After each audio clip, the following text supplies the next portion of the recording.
Guys അപ്പം ഇന്ന് എനിക്ക് മിറ്റമൊക്കെ അടിച്ചു കല്യാണത്തിന് ഇന്നലത്തെ വീട്ടിലുള്ള 2 ദിവസത്തെ മിറ്റം നട്ട് ഇത് പക്ഷേ ഒരു ദിവസം ഫുള്ളായിട്ട് തൂത്തെടുക്കാം കേട്ടോ.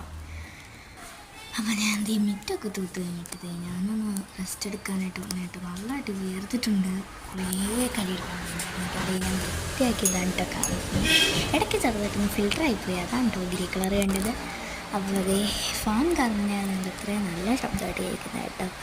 കുഞ്ഞ് ഫാൻ കേട്ടോ സിറ്റൗട്ടിൽ ഇട്ടിട്ടുള്ളത്. നമ്മൾ വേർക്കുമ്പോൾ ഫാൻ മുറ്റൊക്കെ തൂത്തിട്ട് വരുമ്പോൾ നല്ലതായിട്ട് വേർക്കുമല്ലോ. അപ്പോൾ അത് എൻ്റെ ഫാൻ ഇട്ടതാണ് ഇട്ടത്.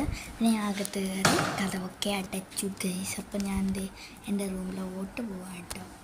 അപ്പോൾ ഭയങ്കര ടയർഡായതുകൊണ്ട് ലൈറ്റ് ഫാനൊക്കെ ഇട്ടിട്ട് നമുക്കൊന്ന് കിടക്കാമെന്ന് വിചാരിച്ചു. ഭയങ്കര ടയേർഡല്ലോ ഞാൻ, കാരണം മിറ്റൊക്കെ തൂത്ത്. അങ്ങനെ ഞാൻ ഗൈസ് ഒന്ന് ചെയ്യാമെന്ന് ഉറക്കം ഉറങ്ങിയൊന്നുമില്ല. നമ്മളൊന്ന് ചുമ്മാ കിടന്നിട്ട് എണീച്ചിട്ട്. ഇപ്പം എൻ്റെ മുടിയിൽ ഗ്രോത്തൊക്കെ ഉണ്ട് കേട്ടോ. കാരണം ഒരു എണ്ണ യൂസ് ചെയ്യുന്നുണ്ട്. അതെന്താണെന്ന് ഞാൻ വഴിയേ പറയാം കേട്ടോ. നല്ല ഗ്രോത്തായിട്ട് വരുന്നുണ്ട്. മുടിക്കൊക്കെ നല്ല കനമൊക്കെ വരുന്നുണ്ട്. ആരും കണ്ടുവിടല്ല കേട്ടോ, ചുമ്മാ അറിയണേ. നല്ല കനമായിട്ട് വരുന്നുണ്ട്. Bye bye.